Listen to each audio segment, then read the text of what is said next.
So this is the one main thing I would change about my birth if I could do it again.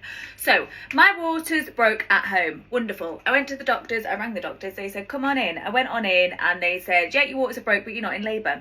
So that's fine. So they said you can either stay in here and get induced or come back in a few hours and get induced, or you can come back in up to 24 hours if you have not yet given or gone into labour at home, and we'll induce you up to 24 hours, but that's the maximum time we can leave you because then there is a risk of infection to you and the baby. Now, I wanted a natural birth, so I said, great, I'll go home and wait until I come into labour naturally. Hopefully it's within 24 hours. If not, I'll be back then. And I literally waited the full 24 hours. I left the hospital at 6 o'clock and I went back at 6 o'clock the next night. Now, when I got there the next night, they induced me and I went into labour a couple of hours later. During labour, I was doing quite well on gas and air. I got to like 6 or 7 centimetres. I can't remember how long it was or how much it was. And at that point, they checked me and I was fine on gas and air. I was doing my breathing, and every contraction I just kept thinking, this is the last one, just get through this and then you're closer, you might be able to push. They checked me at 6 centimetres and said, we'll check you again in 4 hours. And at that point I thought, fuck this, get me an epidural. So they did.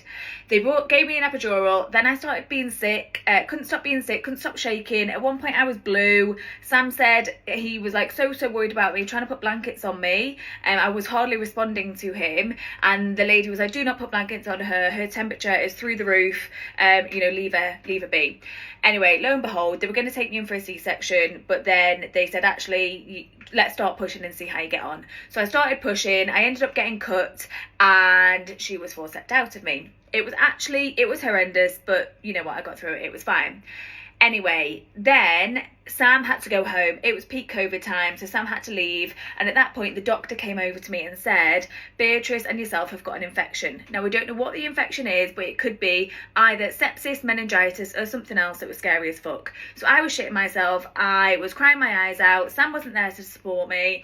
And me and Beatrice had to stay in hospital for a week on a drip and getting antibiotics through a cannula in our hand every 2 hours, even throughout the night. So it just wasn't a fantastic, although it was the most amazing time of my life, the first week of her life I was petrified that anything could happen to her. Is she all right? Is she going to survive? I didn't know.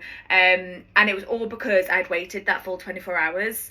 They told me there was a risk of infection if, the longer I left it, but because I wanted natural birth, I left it that full time. So if I could change anything, I would not do that. I would go in, and if my waters had broke and they told me to go home, I would come in as soon as possible and get induced, because that week of that infection was not fun at all.